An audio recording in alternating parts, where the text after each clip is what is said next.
मैंने महसूस किया है कि कांग्रेस में कुछ ऐसे नेता हैं जिन्हें राम मंदिर से नहीं, राम से भी नफरत है। देखिए, मैं पूज्य आचार्य प्रबोध कृष्णन जी को साधुवाद देता हूँ। देर साए दुरुस्त आए। मैं कई बार उनसे सवाल पूछा, कई डिबेटों में पूछा, कई जगह सम्मेलनों में पूछा, कई जगह संतों की बैठक में पूछा, कई जगह मुलाकातों में भी पूछा कि पूज्य महाराज जी, आप कांग्रेस पार्टी के साथ हैं, कांग्रेस पार्टी के नेताओं को समझाइए। कांग्रेस पार्टी के नेता, चलिए ठीक है, बीजेपी का विरोध करिए, अच्छी बात है, आरएसएस का विरोध करिए, अच्छी बात है। आरएसएस मतलब भगवान राम नहीं, बीजेपी मतलब हिंदुत्व नहीं, सनातन नहीं। सनातन पे सबके अधिकार है, हिंदू पे सबके अधिकार है, हिंदुत्व पे सबके अधिकार है, भगवान राम पे सबका अधिकार है। लेकिन इन कांग्रेसियों की बुद्धि शुद्ध नहीं है। एक कॉलोनी में कांग्रेसी वक्त आने पर गिरगिट जैसे रंग बदल देते हैं। आप समझिए, राहुल जी क्या कहते हैं, मंदिर नौजवान जाता है लड़की छेड़ने के लिए, बाद में त्रिपुंड लगा लेते हैं, मंदिर मंदिर दौड़ने लगते हैं। हिंदू और हिंदुत्व में फर्क समझते हैं। वो कहते हैं हिंदुत्ववादी देशद्रोही है, आतंकवादी है। आप देखिए किस प्रकार से राम जन्मभूमि के विरोध में कांग्रेसियों ने 16-16, 17-17 वकील खड़े कर दिए, उससे भी नहीं हुआ तो उन्होंने कह दिया कि भाई अभी फैसला नहीं आना चाहिए, इससे बीजेपी को लाभ मिलेगा। वो भी नहीं, कोर्ट नहीं स्वीकार किया। तब आने के बाद ये कहा कि अभी मुहूर्त सही नहीं है, शंकराचार्य जी के पास चले गए, उससे भी नहीं हुआ तो चले आए करे इतनी भीड़ करना अच्छी बात नहीं, कोरोना चल रहा है, उससे भी नहीं हुआ तो कहा करे भाई मैं भी बाबरी मस्जिद का निर्माण कराऊंगा। ये तो गलत फैसला आया। एक से एक टिप्पणी करना दुर्भाग्य की बात है। आचार्य प्रमोद कृष्णन ने सही कहा है, कोई गलत नहीं कहा है, सही कहा है कि हमको बताने की जरूरत नहीं है। हिंदुस्तान के रहने वाला हर व्यक्ति जानता है कौन राम का है और कौन रावण का है, कौन चाहता है कि अयोध्या में राम मंदिर बने, कौन नहीं चाहता राम मंदिर बने। आज मैं डंके की चोट पे कहता हूं, अयोध्या तो झांकी है, मथुरा काशी बाकी है। आज दीपावली अयोध्या में मना रहे हैं, भव्य दिव्य दीपोत्सव कर रहे हैं। आने वाले जनवरी में भव्य दिव्य मंदिर का जो है वो प्राण प्रतिष्ठा करेंगे। उसी प्रकार आने वाले दिनों में भगवान कृष्ण के, मैं डंके की चोट पे कहता हूं, एक धर्म गुरु होने के नाते, एक पीठ से जुड़े होने के नाते मैं जिम्मेदारी पूर्वक डंके की चोट पे कहता हूं, जैसे अपेक्षा करता हूं संघ विचार परिवार से, जैसे धारा 370-35 को खत्म किया, जैसे आप राम जन्मभूमि मंदिर निर्माण में प्राणों की न्यौछावर करके आपने संघर्ष किया, आज बन रहा है, उसी प्रकार से पार ब्रह्म परमात्मा भगवान श्री कृष्ण की जन्मभूमि पर उस शाही मस्जिद को हटाकर मंदिर बनाने में आप मेरा सहयोग करेंगे, ये आपके ऊपर मेरा विश्वास है। देखिए, प्रमोद कृष्णन जी जो कहते हैं वो वस्तुतः पार्टी के हित के लिए कहते हैं, कांग्रेस के हित के लिए कहते हैं। कांग्रेस इस तरह से जो धरातल से उठ करके ऊपर जाना चाहिए तो उसका वो सुझाव देते हैं, क्योंकि मुखिया मुख सो चाहिए, खान पान सो एक, पालें पोसें सकल अंग, तुलसी सहित विवेक। मुखिया ऐसा से यदि वो प्रधानमंत्री की दावेदार हैं तो उनको सभी को लेकर के चलना पड़ेगा, सभी वर्गों को लेकर के चलना पड़ेगा। लेकिन जो अपना हिंदुत्व का सिद्धांत है उसे छोड़ करके यदि जाएंगे तो वो सफलता उनको नहीं मिलेगी।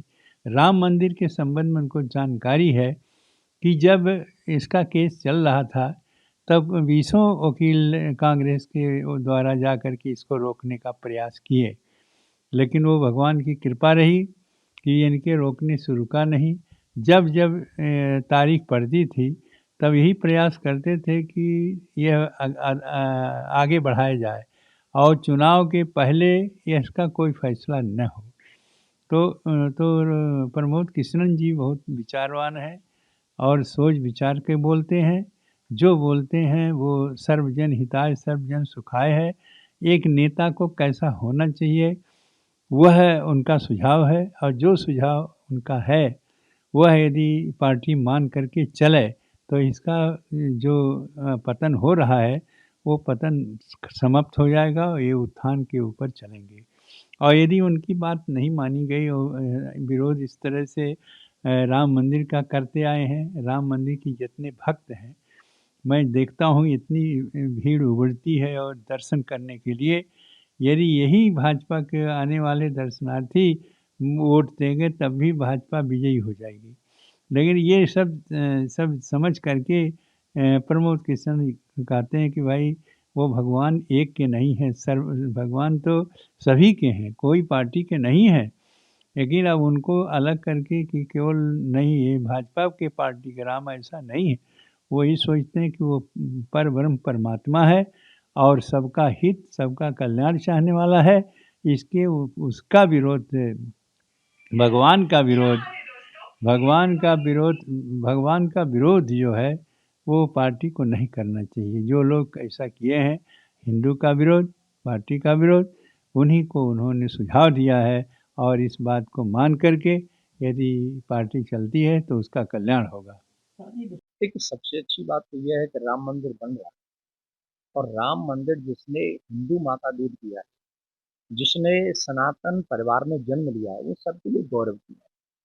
इतने बड़े गौरव की बात है जिसके लिए हमारे पूर्वजों ने लड़ाइयाँ लड़ी हैं, सदियों से लड़ाइयाँ लड़ते आए हैं और अब जाके कहीं वो सपना साकार हो रहा है कि हम राम मंदिर बनते हुए देख रहे हैं और उद्घाटन में हम लोग सभी जाएँ, दर्शन करें, रामलला के दर्शन करें और मैं तो ये आशा रखता हूँ आने वाले समय में कृष्ण का भी मंदिर बनेगा, मथुरा में जाके बनेगा। ये बात एक अलग है, हम अलग बात करें। दूसरी बात ये है कि कुछ लोग राम से भी नफ़रत करते हैं। ये सोचनीय विषय है। देखो, एक बात हमें कभी नहीं भूलनी चाहिए कि हम भारत में रहते हैं और भारत राम की ही भूमि है, कृष्ण की ही भूमि है।